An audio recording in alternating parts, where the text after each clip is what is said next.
जय हिंद दोस्तों, कैसे हो आप सभी लोग। स्वागत है आपका आज की इस वीडियो में। आज की इस वीडियो में हम बात करने वाले हैं सीआईएसएफ एक्ट एंड रूल के पार्ट 5 की वीडियो के बारे में दोस्तों। अब इससे पहले जो है मैं ऑलरेडी 4 वीडियोस बना चुका हूं, जिसमें पर वीडियो में हमने 10-10 क्वेश्चंस को प्रैक्टिस किया है दोस्तों।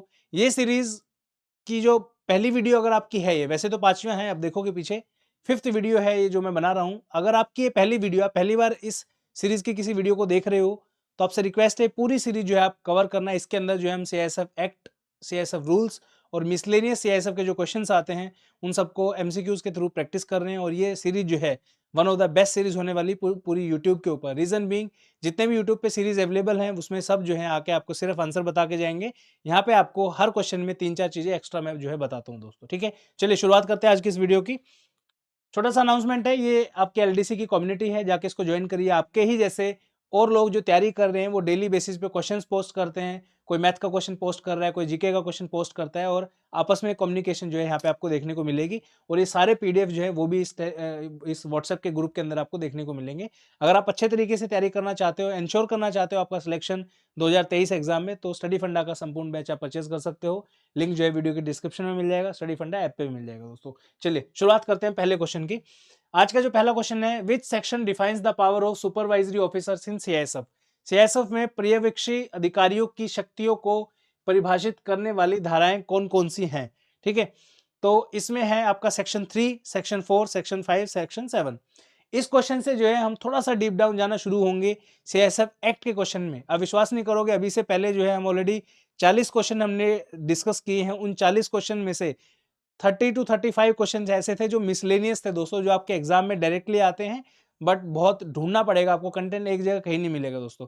इस वीडियो से जो है अब हम सीआईएसएफ एक्ट के अंदर उतरना शुरू कर रहे हैं। उम्मीद आपने सीआईएसएफ एक्ट पढ़ लिया होगा, अगर नहीं पढ़ा है तो भी कोई दिक्कत नहीं है, यहाँ पे आपको अच्छे तरीके से मैं सारी चीजें समझा दूंगा दोस्तों। ठीक है, सबसे पहला है आपका यहाँ पे सेक्शन 3, सेक्शन 4, सेक्शन 5 और सेक्शन 7। क्या पूछा है इन्होंने कि पावर ऑफ सुपरवाइजरी ऑफिसर जो है वो सीआईएसएफ की किसके अंदर दी गई है। ठीक है, सेक्शन 4 जो है आपका ये डिफाइन करता है, अरे क्या हो गया, एक सेकंड।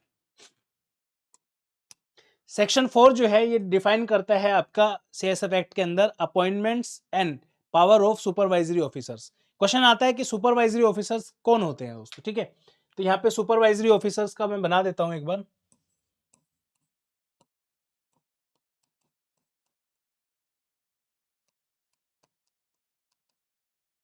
दो तरीके के जो है लोग होते हैं सीएसएफ के अंदर, एक होता है सुपरवाइजरी ऑफिसर्स, एक होता है ईएमओएफ। ईएमओएफ का जो है मतलब होता है enrolled member of the force. ठीक है जी, सीएसएफ के अंदर सुपरवाइजरी ऑफिसर कौन होते हैं? असिस्टेंट कमांडेंट रैंक,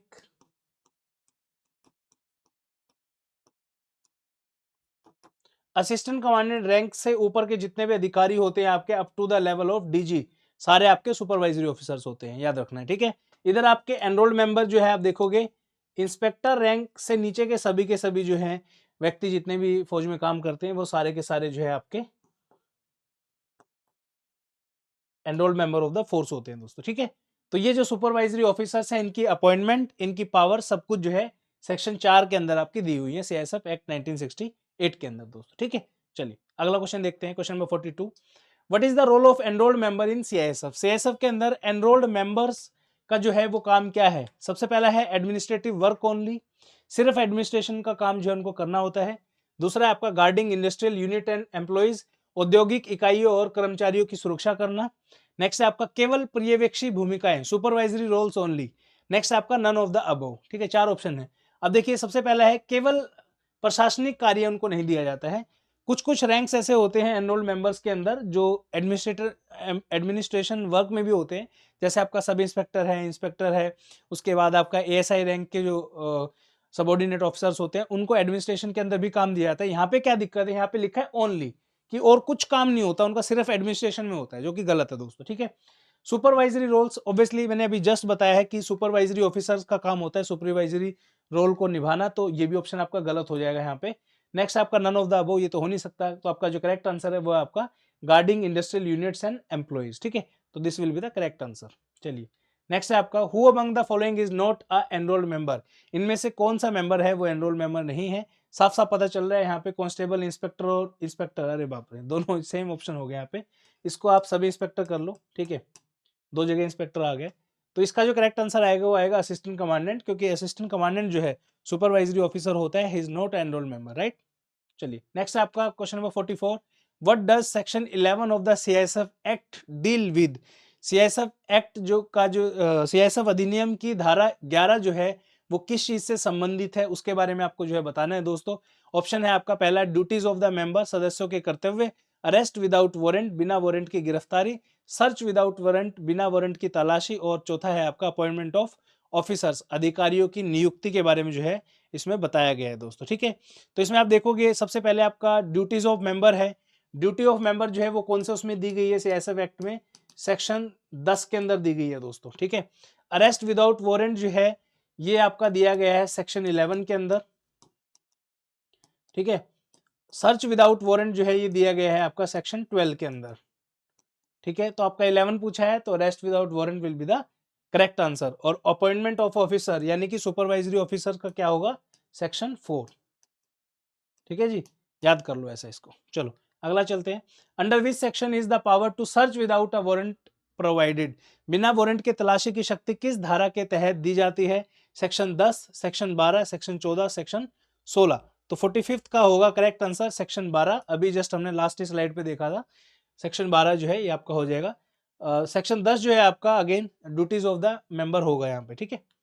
चलिए, what is included in the certificate issue to the enrolled member, enrolled member जो होते हैं इनको जो सर्टिफिकेट इशू होते हैं उसमें क्या क्या होता है आपका, रैंक एंड डेजिग्नेशन, बिल्कुल सही बात है, ठीक है।